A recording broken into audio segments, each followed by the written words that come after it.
broadcasting live from our studio in Appleton, Wisconsin. You're tuned into Fox City's Core on WCZR Code Zero Radio.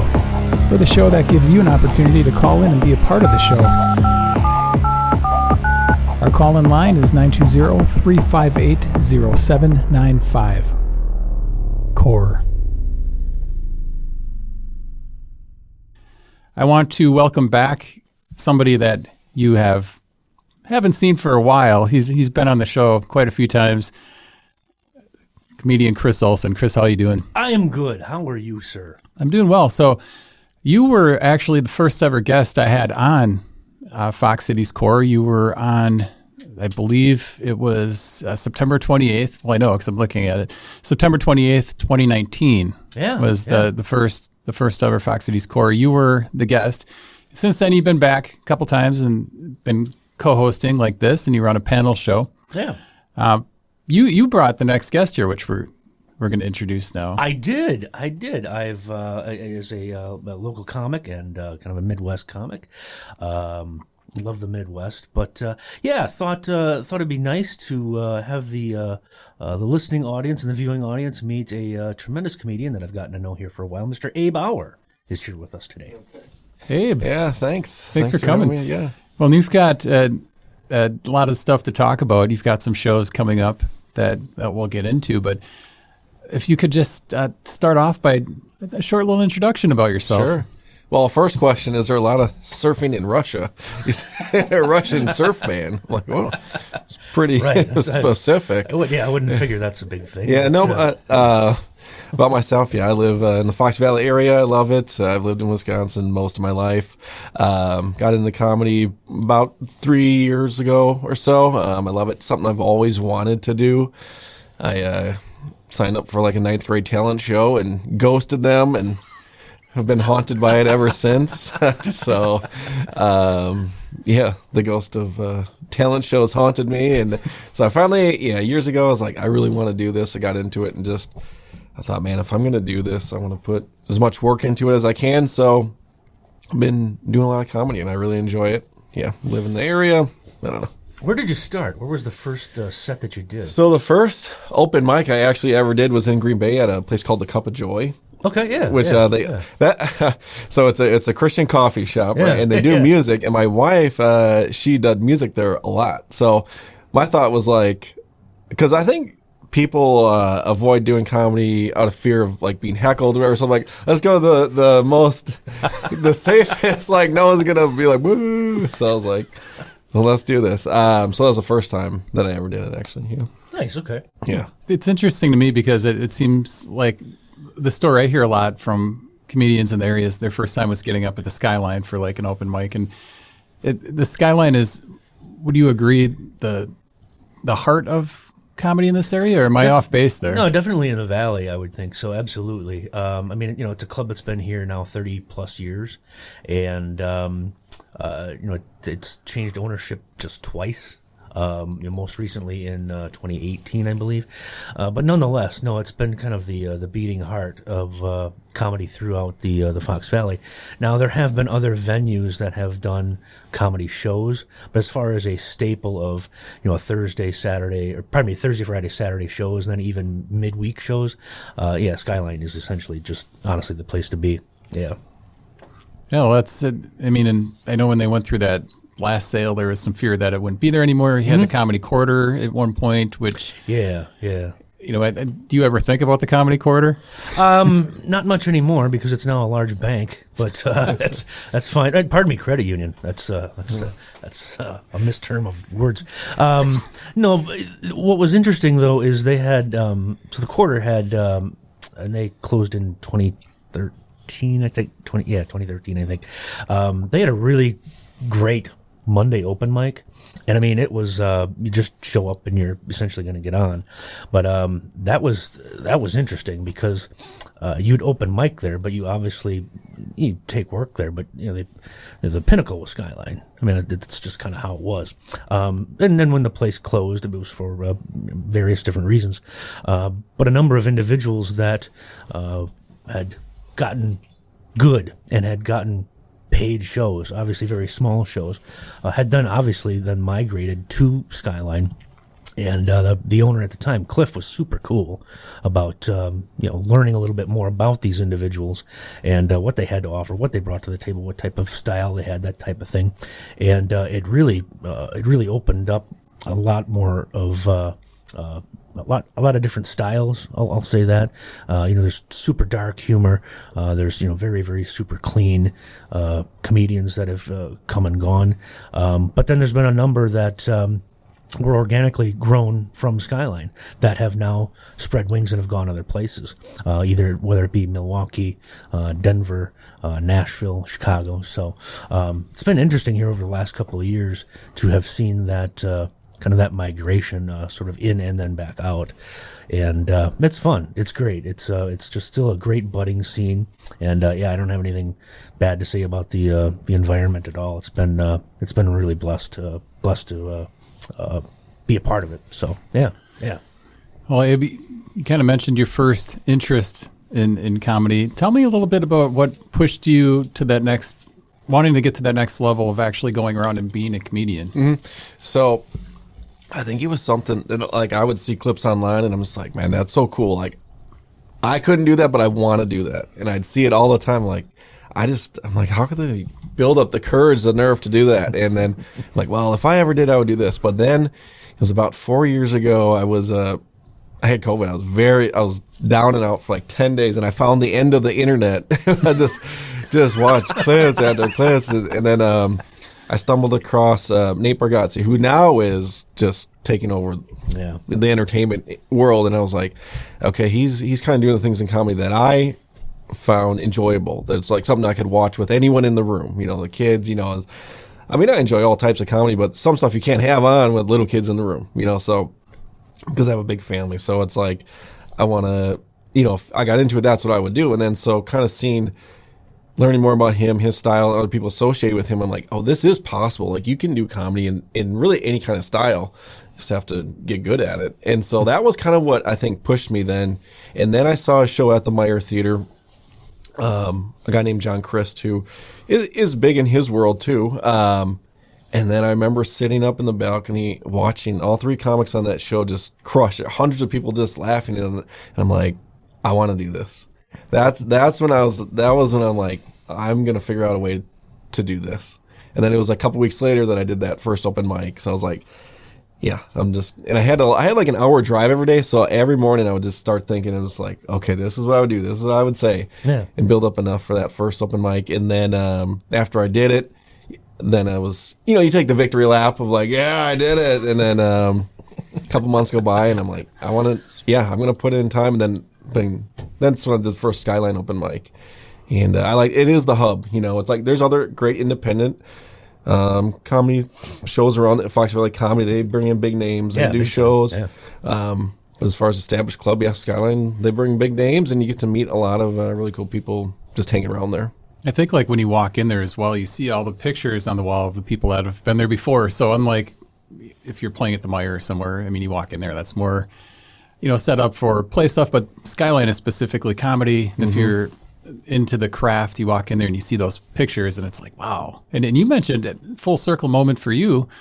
You've got a show coming up at the Meyer. You're performing with Dusty Slay November 22nd. Yeah.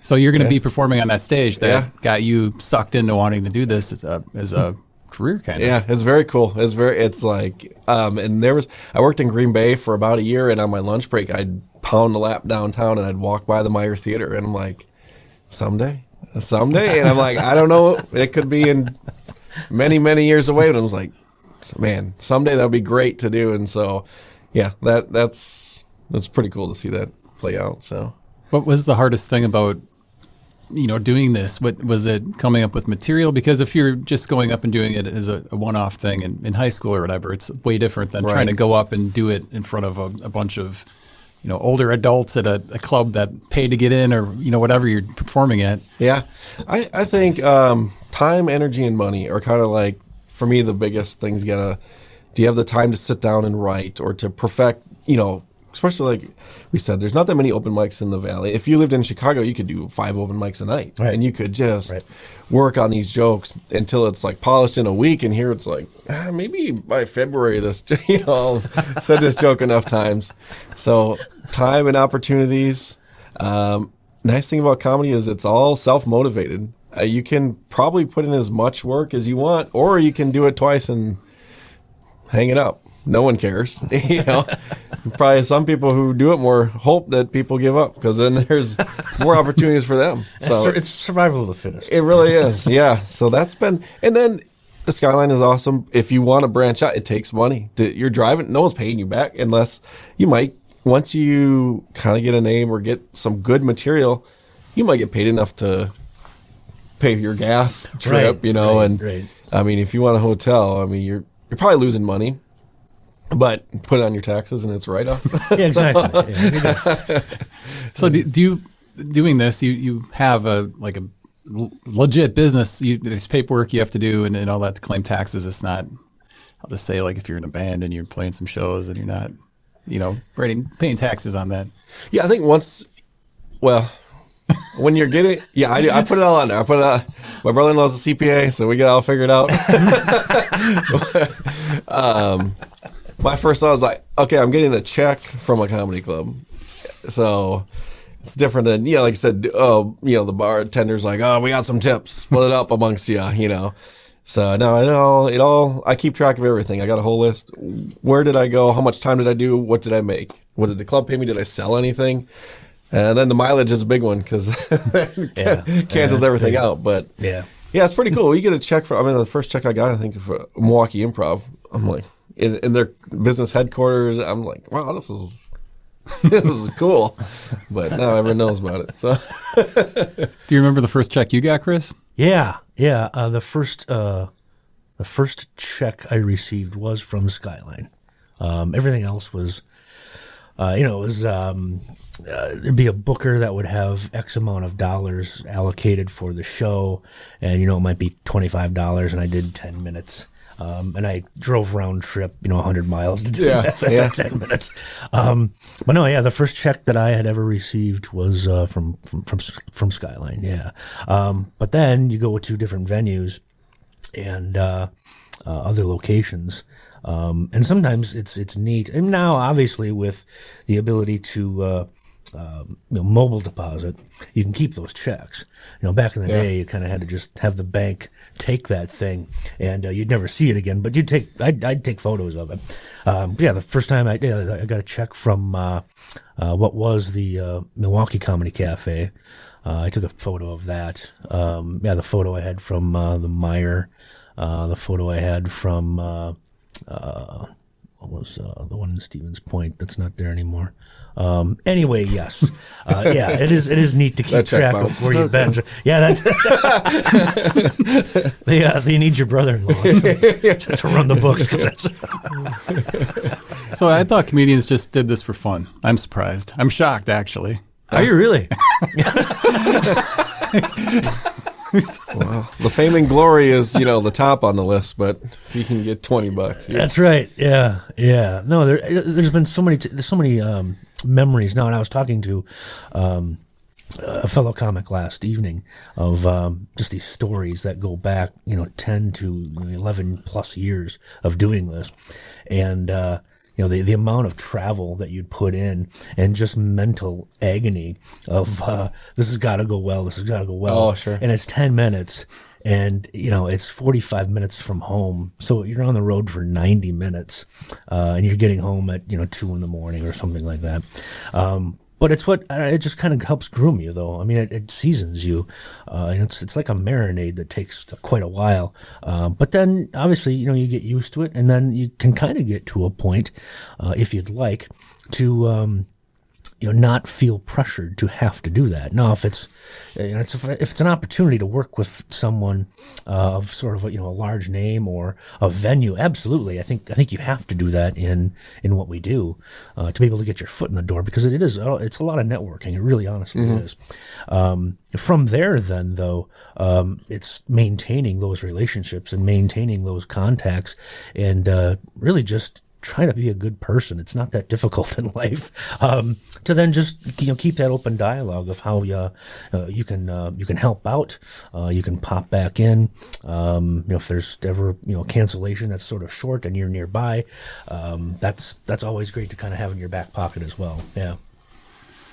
Abe, to go back to your first few performances, what was there after the first one where you were getting paid? Did it feel like a success to you? And if it did, when you look back on it now, what were some things, looking at it from a more seasoned lens, that went good and not so good?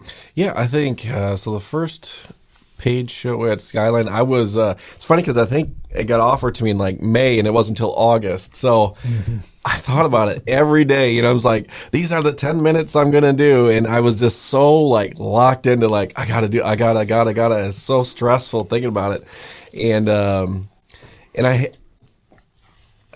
just think that you're like so focused on that one day that, oh, this is great, that I'm finally getting to, it was at Skyline.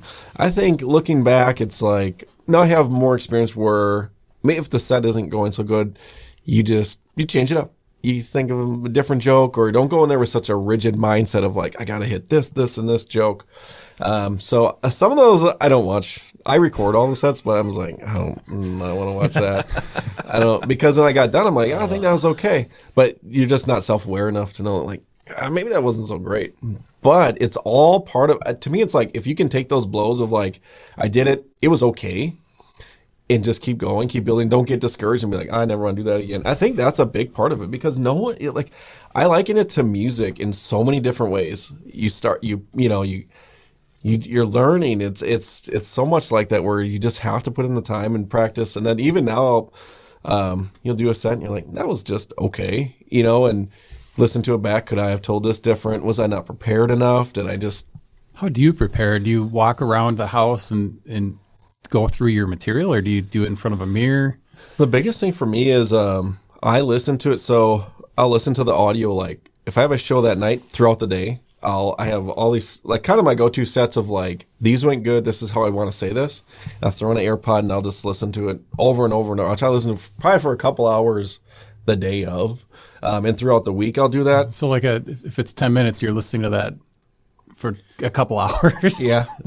Different. Well, I have like, and then even you get up there like, oh, I wasn't going to say next.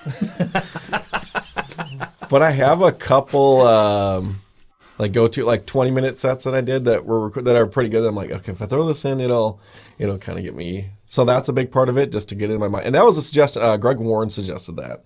I talked to him once after a show, and he then you pick up on how you say things. I also, I try to have a written set list too, but I don't know. I've gotten a little lazy with that. So that's the big thing. Well, it's, to me, like a lot of comedy shows too, there's a lot in not only what they're saying, but how their demeanor is when they walk up. Do you have to, a lot of people, I'm going to butcher his name, Gilbert, yeah. Gilbert. Guys like that, Pauly Shore, like they've got a persona when they walk up there. Mm-hmm. It's not only what they're saying, but it's how they're standing, it's their looks. Do you have to work on that as much as the material even? Yeah, I did early on. There was very little things that I didn't realize I was doing or had mannerisms on stage that people had to tell me, that's probably something you shouldn't do. One thing I did very early on was just I had one hand on a hip. And I'll still do that from time to time, and it's a pain it's just a pain. Like you're waiting for something? Yeah, exactly. Like, what's going to happen next? Like where are my fries? Or something like that. It's like, the other that I still have an issue with is having a hand in a pocket. And normally you just always try to keep your hands kind of free and open. Specifically that you and I are kind of a lot alike. We're somewhat storytellers, and so being able to sort of just extract those external appendages to explain how this came out, whether it be physically or verbally, it can help. Another thing was never have your back to the crowd. was one thing. I turned around one time and I was like, oh God, don't do that. And yeah, I work out though. yeah, I mean, one time it worked out. One time it did. No, I did a joke about my grandmother watching the movie Boys in the Hood, and I put on a wig, and so I was just facing the back. And I was just talking like my grandmother, doing kind of play-by-play of watching the movie Boys in the Hood, and it went over really well. Yeah. But I've only done that. Only done that bit like 3 times. Yeah. And but that was for the fact that I had the guy running the booth was flashing a light. Behind, so a light was flashing behind me, so it looked as if it was a flashing TV. Oh, that's funny. Yeah, so it worked out great. But if it wasn't for Mike is his name, but if it wasn't for that, it wouldn't make any sense. To have done it. But so I had it kind of preset up, and it was fun. It was very, very good. But yeah, don't ever put your back to the stage. I mean, for whatever reason. I mean, obviously you can do it, but I mean, if it's part of the bit, that's great. But yeah, don't go talking to the wall or the curtain or what have you. We've got a caller here. What's your question for Abe and Chris? This message is for Chris Olson. Chris, if Matthew Golden plays this Monday, do you think he will finally find the end zone? Monday night, no. You can take the under on that. That's not going to be a touchdown. No. He's gone just like that. Thankfully, that's. Well, if anybody has a non-sports question or a sports question for Abe and Chris, any question. Yeah. So as far as Chris mentioned his hand in his pocket, and I actually do remember you standing with your hand in your pocket and stuff like that. Yeah. Abe, did you have anything like that you noticed from your performances that you had to make a mental note to change when you're up there? Yeah, I would play with my hair. I would go like this. And then I started scratching my beard, and my wife was like, she goes, the hair is okay. Stop scratching your face. And I had a lady after a show once, Bean City Ballroom, okay, big places here. And she came, she goes, you're funny, but get your hand off of your head. And so I think people notice that. And it's still something I work on. Even the delivery. I did I'm not trying to break here, but okay, I did 3 shows in Nashville. It was 3 in 2 days, and my wife saw a couple of them, and she was like, she can tell when it's going good, your delivery's like this. She goes, sometimes you deliver it in a little different way. And I'm like, oh, that's because I felt this way. She's like, exactly. So it's this kind of, for me, I'm very new in the comedy where I don't pretend to be like this seasoned professional. Like I have some really good experiences, or I've been able to do a lot of really cool things, but I'm still very much learning. Like I still feel like I'm trying to figure out my style sometimes, or like you said, if something's not going right, does my delivery change? Still trying to work on all those things, but there's always a time where you have to you got to commit to the bit or just bail, and that's going to happen. And there's going to be times where then you've found that bit or that delivery you've bailed so many times that it's got to be removed. It just cannot. I had a joke about a bagel that I tell me more. I dug that thing. I tried so hard. It was like a goldfish. Like eventually it's gonna die, and he's just gonna have to flush that thing.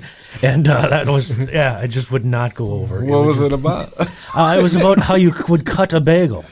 Because you honestly slice it through the middle, but what if you had like somebody with terrible OCD and you cut it right down the middle, so you had like 2 half bagels. Oh yeah. So like you cut like a crescent moon.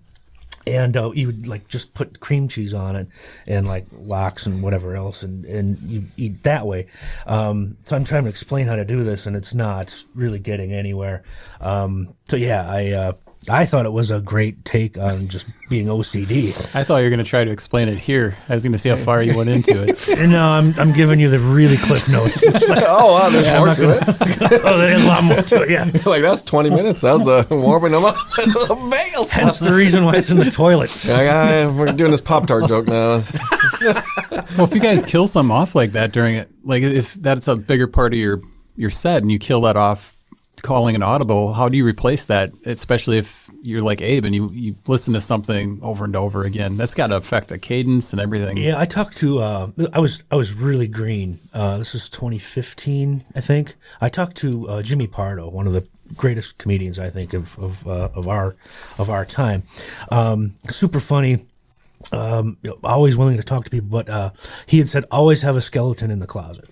Just have a bag of bones you can go into and pull out when kind of the feces hit the fan. You're like, I murdered someone. Yeah. I found Lori Deppis.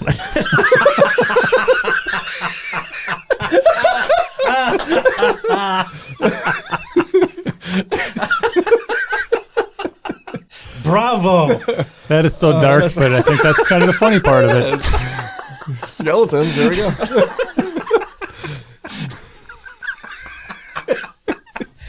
Oh, that is gold. That is gold, Jerry. Oh, man. But it is. It is something to just kind of have in the back of your mind of like, okay, this is not going well, and just audible. And then move on to something different.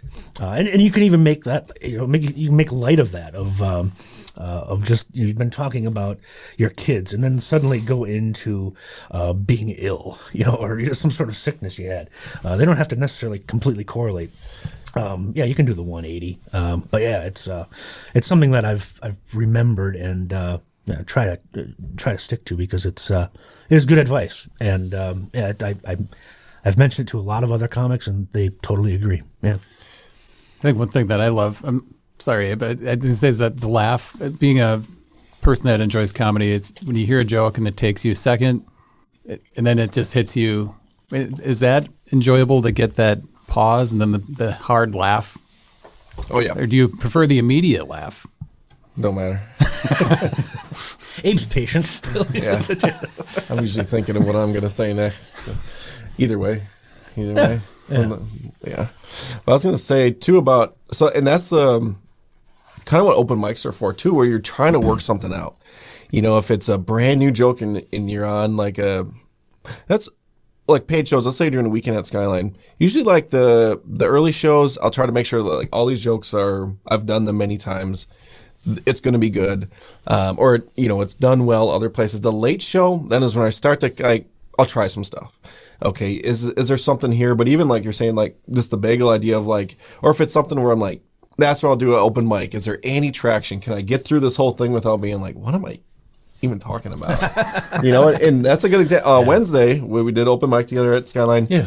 And some of it's just a crowd that's just staring at you, and you're like, I thought this was funny, but they're just staring at me, and then a couple times you just say, well, whatever, and then just go to the next one. Yeah, and don't ever feel I should say don't ever, but don't always feel it's on you. There's plenty of times it can be on the crowd. They're just not getting it, and or they're just not in the mood. That's just how it is. It's venues are different, crowds are different. Mm-hmm. It's just how it works. And crowds can affect the rest of the crowd. Like, for example, if you're watching a funny movie, the first time I watched Spinal Tap, it was with a friend. I laughed.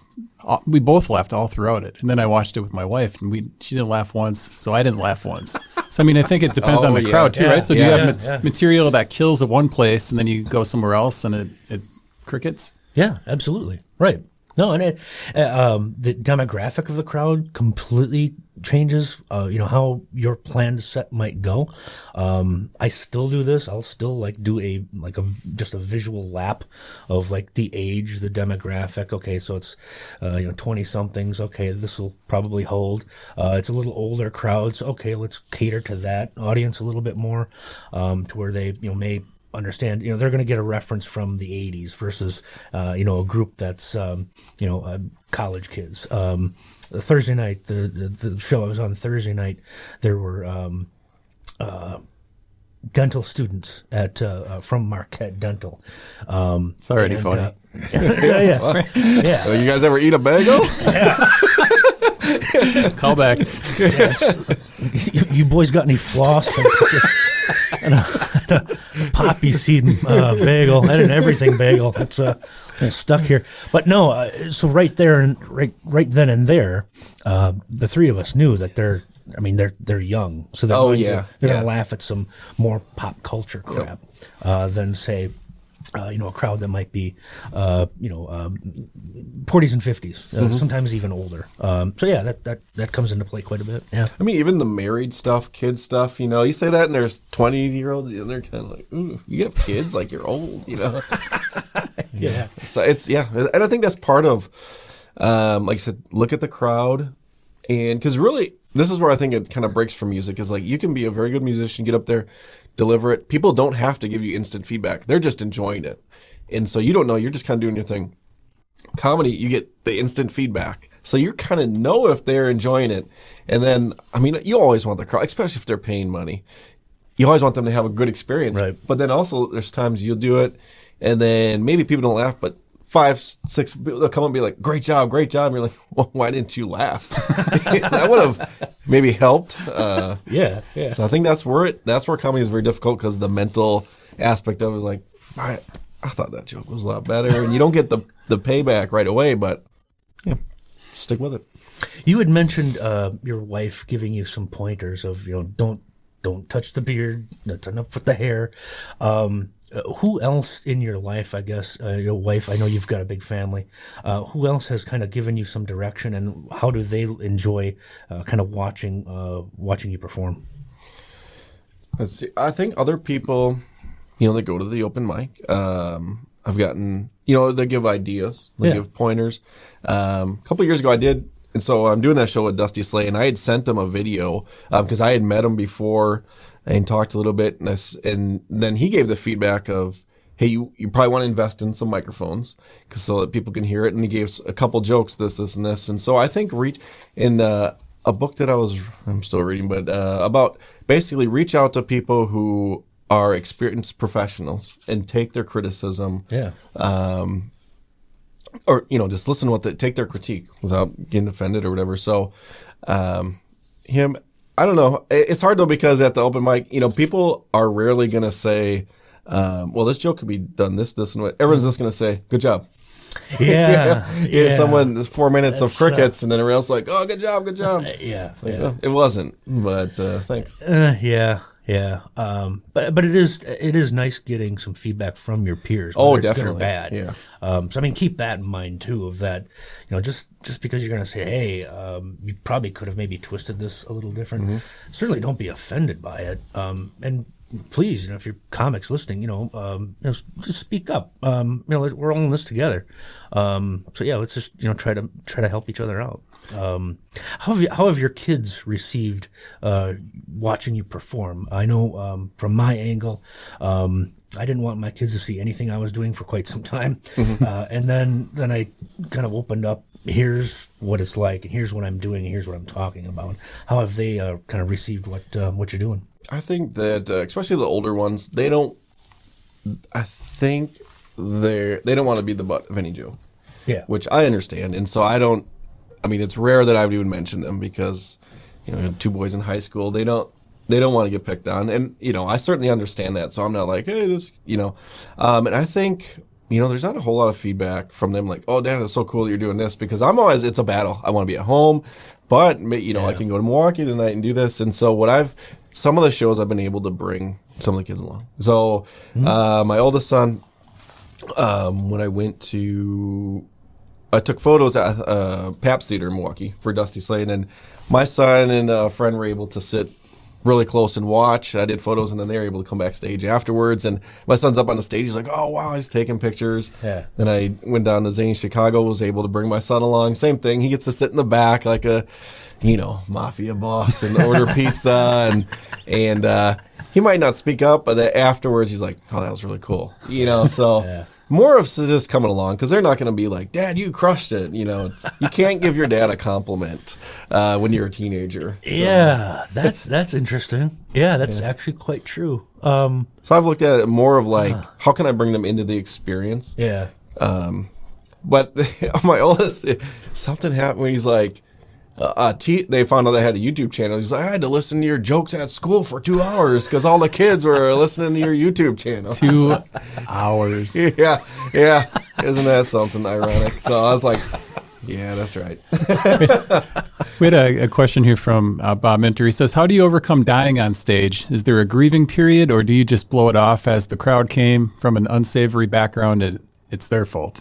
I think we kind of talked a little bit about that. A little bit. Yeah, I mean, there's certain times you have to not walk into traffic because that's something that sometimes you want to do. But no, definitely, I've taken it with a grain of salt. Maybe it's the crowd. Maybe it was, completely on me, just crappy delivery. But then just take it as a learning experience. And then, the next show, just remember how that felt. I don't know.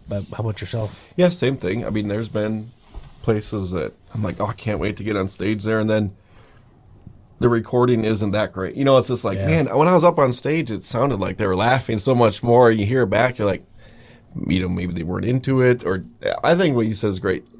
Was it my delivery? Was I ready? Mm-hmm. Was I, if I was ready and I delivered everything that I wanted to, it just wasn't the right match with the crowd. Right. Did I stumble around? Was I disorganized? Or did I put on, professional show? And it just didn't hit for whatever reason. So I think, but it can be very mentally exhausting. Especially, say you drive 2 hours to do an open mic and it's bomb. It's a sad drive back. You're like, I could have been doing a lot of other things. Yeah, and then you listen to that 10 minutes, 6 times. Yeah, back. Yeah. It's you can't. Then you're trying to pick out just one or two good bits out of that 10 minutes, and then you can't do it. But it's just because you've just beaten yourself up. Yeah, give it a week and then listen back to it. Like, okay, well this was because of that, or I should have sped that up a little bit. I think those are just the lumps you take along the way. If you want to get better, learn from it and don't let it be the nail in the coffin that you're like, oh, I'm never going to do that again. Now, the jail I worked at, we never had anyone famous in there. No one like Jeffrey Dahmer or anything like that. But it was interesting to me. He never tried any of that eating people stuff when he was in prison. It's like maybe he's ahead of his time. He's like, I only eat cage-free.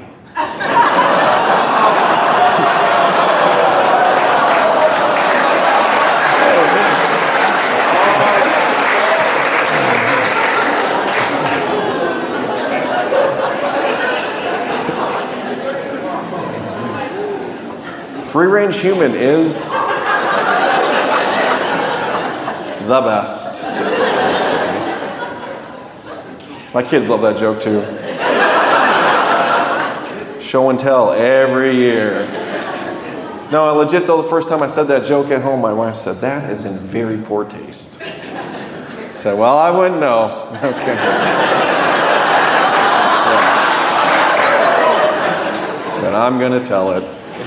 Can you tell me the best show you've ever done? And was it with a big name, or was it off at some small place somewhere? Yeah. You go first, Abe. Okay. First. I think that clip that you just had played, that was at the Ben Theatre at the end of May. Kevin Farley was the headliner. I got added at that last second as a favor because I volunteered to help drive someone around. So I wasn't even expecting that show. So it was very nice. Judd was very, very kind of, hey, you want to do a spot? And so there was I wasn't thinking about it until like the day before. He's like, you can do this if you want. And so I wasn't hosting, which when you're host, you got to know everyone's name, this and this and this. And so I knew all I had to do was just go up there and tell jokes. And that was the best. I mean, that you could just tell the crowd reaction on it is packed. I don't know, holds I don't know how many, 3 or 4, maybe 450 people in there, and it was packed. I mean, Kevin Farley is all like people my age then, Chris Farley, the connection, and so that I had several jokes I didn't even get to because the laughter and they're clapping, and I was up there like I could say anything right now, and they probably laugh. And so after that, I was like, dang, that felt good. Yeah, nice. It's a good one. Yeah. Chris? Yeah. Mine was the Meyer Theatre in April of 23 with Dave Landau. It was just he and I. It was just short of 600 people. I think it was, just over maybe, something like that. So it was, the balcony was half full. The main, if you're familiar with the place, the main level completely stacked. Balcony. Bodies were up in there, and 20 minutes of just nonstop. Everything hit, everything clipped, and it was great. One other show that I did that will always remain a favorite of mine was a show at Skyline. The headliner was Mike Leibovitz. He was a Chicago comic. He's in New York now, and he's done some work with. He's been on a couple of HBO shows. He had headlined, and Steve Hartman, who was he's a local comic who now is in Milwaukee. But for whatever the reason, it was the Saturday late show, which late shows can be kind of a coin flip of either good or bad. People are either tired, they just want to get out of there, or they're cranked up and excited for the show. This is what happened: was they were into this. They were. I'd never seen a late show crowd that cranked up to see comedy before. We all just crushed. The place was packed. It was probably close or beyond fire code because everybody was redeeming like birthday certificates and things like that, like buy one get one, that type of thing. And that's one that I just remember that place being that full and that electric. And I was still pretty green. That was, I don't know, maybe that was 2015, maybe 2016, something like that. So I'd only been at it 4 or 5 years, I suppose, at that point. But that was magical. That was my first time just realizing that, one, this club is amazingly special, and two, this is how you want every show to be. Yeah.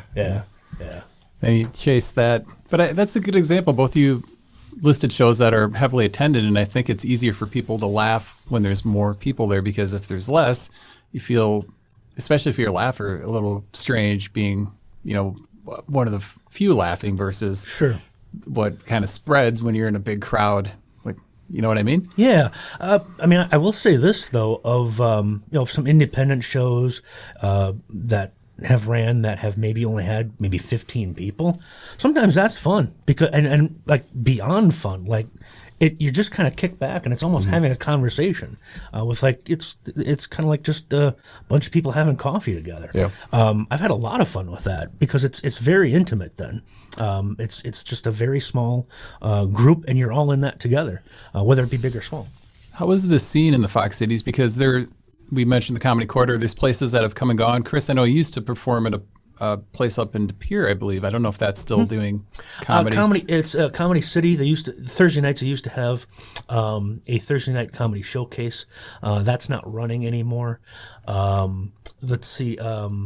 Locally, there's been Fox Valley Comedy, ran by Lyle Sidney. He's got shows that can vary throughout the valley from Green Bay to Oshkosh. And then there's Don't Tell, that happens. I believe it's monthly, if not maybe every other month, and that can change locations between anywhere from Green Bay to Appleton and in between, for that matter.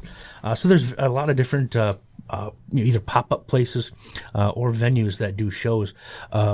Appleton Beer Factory has done shows. Gibson, downtown Appleton, has done some shows, and I believe there's one coming up here soon with our friend Kristen Leidy. She's on a show along with some music, I believe. So I mean there are other venues. There were a lot of pop-up shows and even just kind of vagabond open mics. There was the Fox River House. We had Degenerate Mondays. We did that. That was through like the 2010s. That was kind of fun. That was Monday nights, and then I ran an open mic Tuesdays. Skyline runs theirs on Wednesday. But now in the Valley, between Oshkosh and Green Bay, you can get to an open mic. If you even include heading down to Madison and Milwaukee, you can get on stage at least once a week. Which is really cool. That wasn't a thing 10 years ago.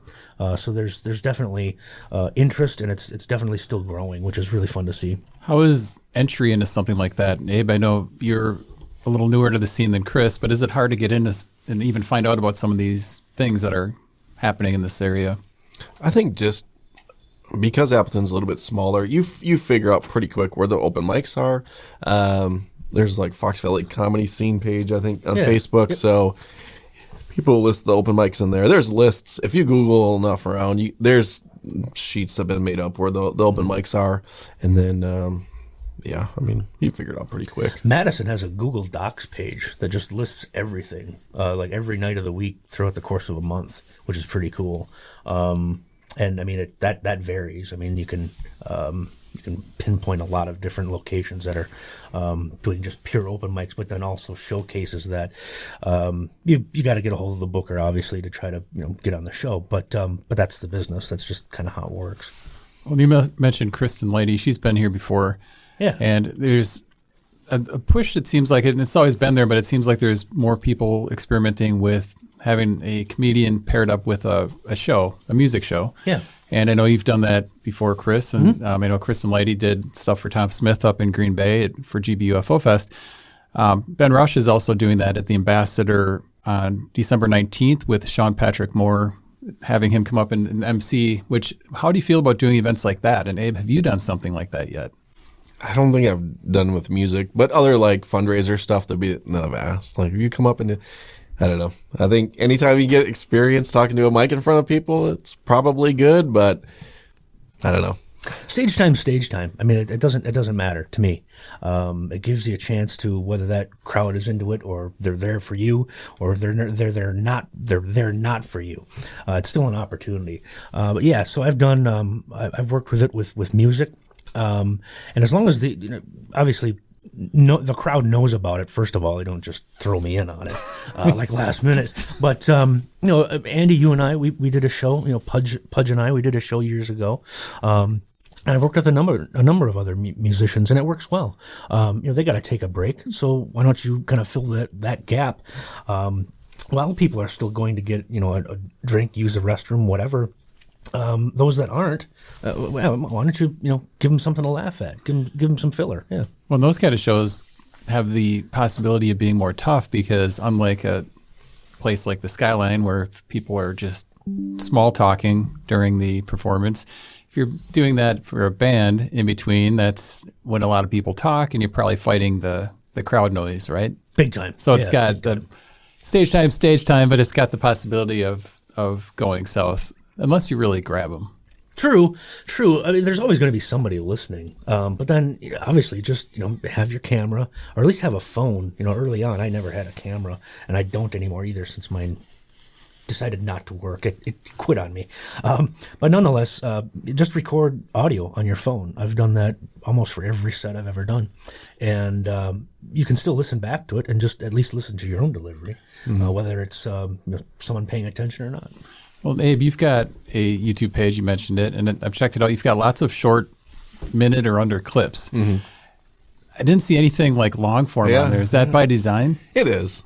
I mean, I have some pretty long videos I could put up there, but I don't want to put a full set, even a 5 or 10 minute set up there. I don't know. Because I feel like if someone watches that, a 10-minute, and then I'm like, hey, I'm going to be at Skyline. I'm like, well, I can just watch this right here on my couch. So, but it's funny, though, because the clips I put together, if you watch them all in a row, you could get the 10 minutes. But, a couple people have asked me about that. So, well, your son's high school, they've seen your entire act. Yeah. 2 hours of watching Dad. Yeah, they see me at the soccer games. They're like, let's get rid of this guy. And I've kind of thought about how can I put something a little more substantial on there where people could watch a couple minutes. Yeah. So you're right, though. I mean, that's unlike music where you hear a song you like. Comedy's a little different because it doesn't hit you the same way each time.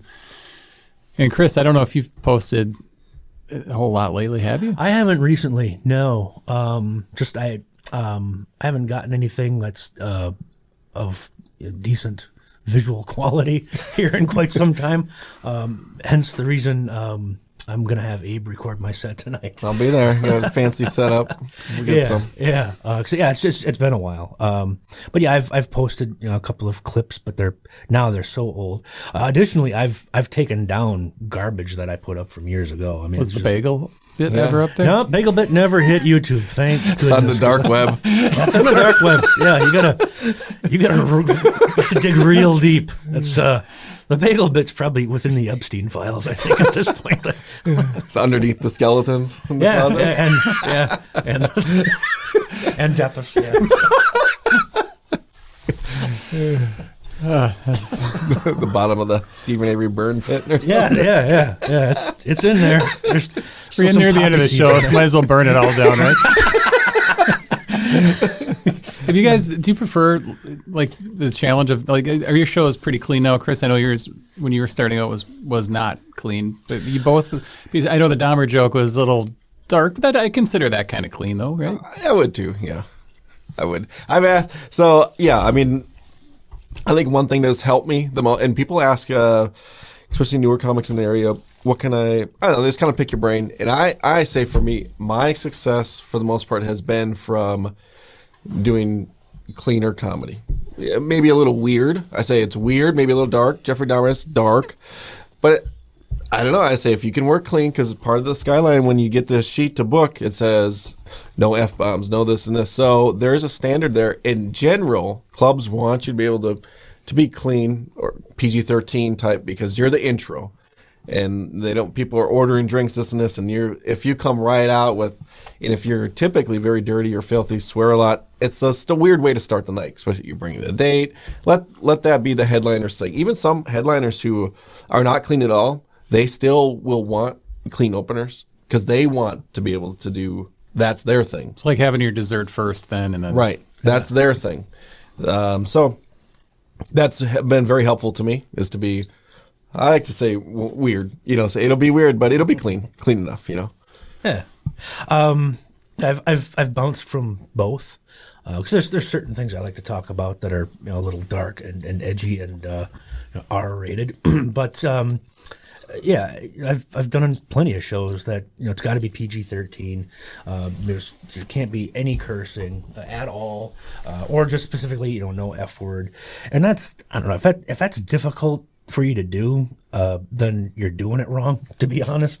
I mean, if you can't pick a different term out of the English language to either omit or submit for a couple of words, then you're not doing it right, is just my theory.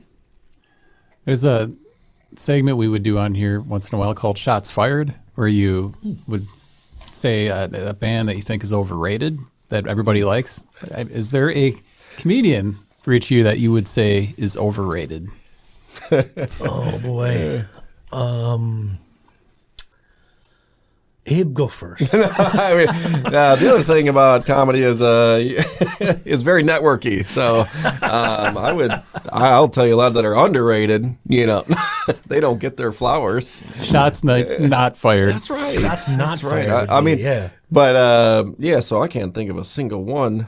But there are a lot of people who you see up on stage killing it, and you're like, there's only 40 people here. It's just like... And I guess I should clarify it. We're not talking like local comedians. We're talking like it may be the Dice Man or and I'm just throwing that. Dice is funny, but he popped in my head when we were talking about clean. Yeah. Like I thought, would Andrew Dice Clay be as funny if he was clean? Like, and I don't think he would be. Yeah, no, like Dice he's got to be raw. I mean, it's just his style. I think the one that I never really clung on to in any way, shape, or form was Dane Cook. I just never really. And hey, the guy does great. He's had a tremendous career, but I never really got that sort of shock and awe. I just didn't really get it. And I'm not saying that he's overrated, but it's just not my cup of tea. Like I would say Bill Cosby. That's fair. Yeah. Yeah. I think in hindsight, that's okay. Guys. You realize the Cosby Show, he was a gynecologist and he had his office in the lower portion of his home. Family man. Yeah, it's pretty weird stuff when you think about Cosby writing stuff now. He's the first, actually, I went to St. Norbert my freshman year, and he was the big act that they brought in. Really? Yeah, he was the act. It sold out the gymnasium and everything. Wow. Yeah, Bill Cosby up there. And then, that was... At the time. That was a while ago. Yeah, at the time. That was probably a decent show. When you reach that level, like people are already... liking you before you even hit the stage, so you don't have to do as much. You don't have to win them over. You already won them over. You can suck probably and still get laughs out of people because they're thinking of the Cosby Show or whatever else. True. Yeah. You see that, especially Fox Valley area, the ones that move a lot of tickets, they've been on TV shows, movies, where people are like, I just want to see this person who has, and they might not be the funniest, the best comic. And then it's kind of also about the experience, I guess. David Spade, they announced at the Appleton PAC, which, I mean, he's second time there, I believe, for him. Yeah. Same kind of vibe. And you've got a connection because you performed with Kevin Farley, and he performed with that's right. Chris Farley. Yeah, and maybe. Tommy Boy and Black Sheep. And Look at that. You're only once removed. That's, pretty wild. So I guess I'll be opening for David Spade. He doesn't know it yet. Great. He doesn't know. Well, yeah, we'll make sure he finds We all out. know it. Yeah, it's going to happen. Manifestation. It's going to happen. Where can people go to find out more about you guys? CCAP? No, I'm just kidding. Dark web.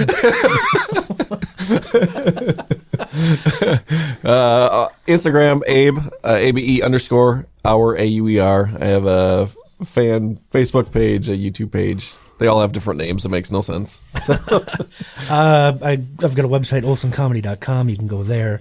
Facebook, Kristoffer Olson, Olson Comedy on Instagram. But yeah, otherwise the website, it's got links to everything. So that's the place to be. I want to thank you guys for joining me here today on Fox Cities Core. Yeah. Thank you, man. Thanks. Any local musicians people should check out? My wife has Yes. a very beautiful voice. Jessica Auer Music. If you're into melodic Christian music, she is fantastic. Yeah, I really enjoyed the Traveling Suitcase. Very good stuff. Anything local. Honestly, anything that gets you out of the house and checking out some sort of live craft. Please get out there and check it out. Whether it's spoken word poetry night, anything. You know, these folks have got stories to tell, and they've got great things to provide. So go check out live art. Is Breathing Machine still around? You jumped in a time machine, eh? Yeah. There we go. That's a throwback.